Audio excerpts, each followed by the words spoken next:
ilaa 84 dhalinyaro oo isugu jira wiilal iyo gabdho isla markaana muddo 6 bilood ah si lacag la'aan ah uga baranaya xirfadaha ay ku shaqaysan karaan xarunta tababarka xirfadaha Professor Cadow ee magaalada Gaalkacyo ayaa maanta la guddoonsiiyay shahaadooyin qalab ay uga faa'iideysan karaan xirfadaha ay barteen iyo abaalmarin lacageed kadib munaasabad lagu qabtay xaruntaasi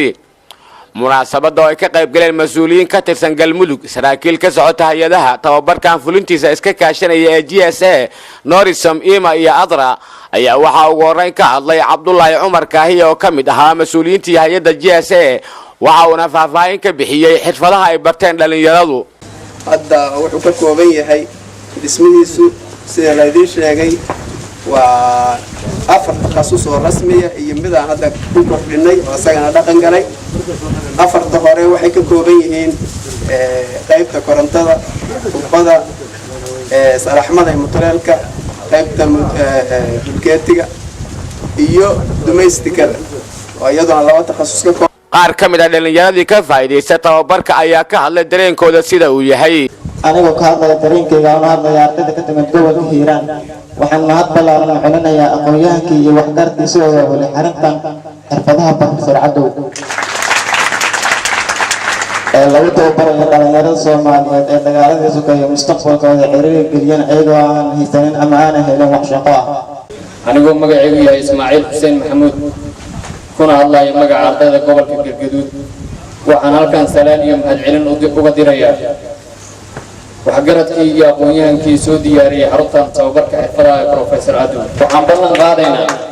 inaan si hufan oo cadaalad ku dhisan ugu adeegi doono bulshada Soomaaliyeed haddii Allah ugu dilaymo ugu dambeynna waxaa munaasabada ka soo jeediyay hadallo mahadnaq iyo dhiirigelin isugu jira Marwa Xabiibo Maxamuud Cabdi Koofur oo ku hadlaysa magaca wasaaradda waxbarashada Galmudug iyo xildhibaan Cabdulqaadir Cali Diirsha Wadaadyare oo kamid ahaa mudanayaasha baarlamaanka dowlad goboleedka Soomaaliyeed ee Galmudug meesha wax lagu soo baray sida sharafta wax loo soo baray mustaqbalkooda ku talagalay inay wax bartaan waxaan leeyahay guul iyo gacno furan ku soo dhawaada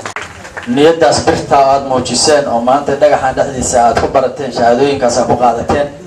waxaan idinkaga hambalyeynaa inaad maaragtay idinkuga dardaarmayna aad sii kordhisaan oodnan leexleexan oo qori dambe iyo meel laabahoo dambe iyo dhalad aan lagu leexan hore loo galo shaqada barnaamijkan dhalinyarada sida lacag la'aanta loogu barayo xirfadaha kala duwan ayaa ah talaabo hore loogu qaaday la dagaalanka shaqo la'aanta taasoo horseedaysa in dhalinta ay ka tanaasulaan damacoodi ahaa tahriibka iyo dhibaatooyinka halista ku ah nolosha bini'aadamka Cabdirisaaq Maxamed Axmed warbaahinta qaranka Soomaaliya Gaalkacyo